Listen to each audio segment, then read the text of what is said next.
Yun nga po ang tanong, ba't parang munang pagbabago? 3 weeks. Maayos po ang usapan natin. Pero dahil po may mabuti yan, pagkatao mo, may maganda ka pong puso, mabuti kang tao, handang tumulong. Hello po sa ating lahat, Kuya Earls.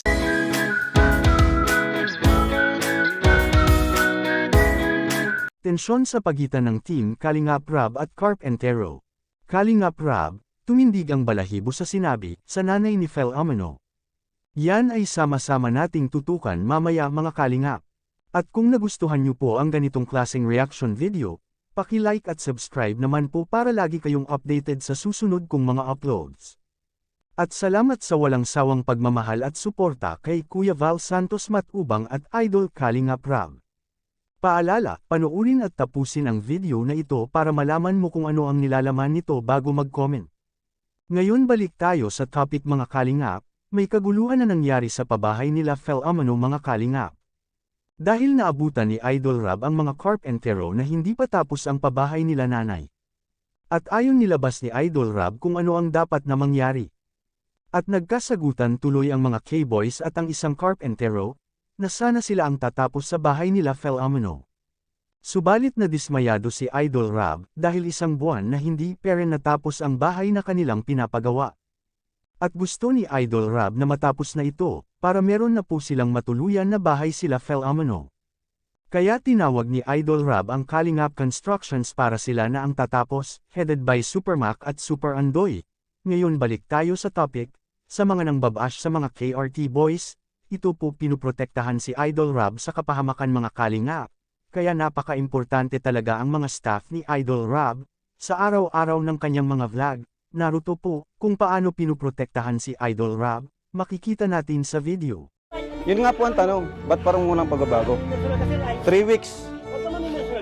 Ay hindi po, ay, maayos po ang usapan natin. Huwag kayong ganun, sir. Huwag kayong maninira ng kapitbahay ng kapitbahay. Paano maninira? Eh ngayon pa nga lang po kami, ngayon pa lang namin kayo nakakausap.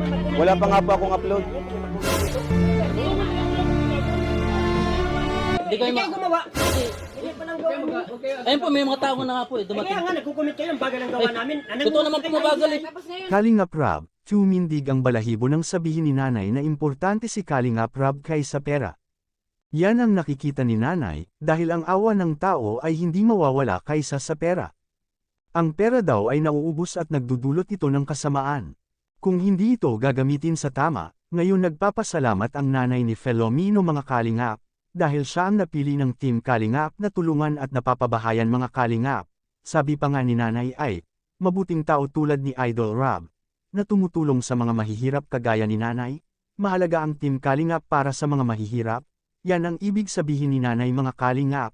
At narito po ang kanyang taos pusong nakikita niya kay Idol Rab mga Kalingap, makikita natin sa video.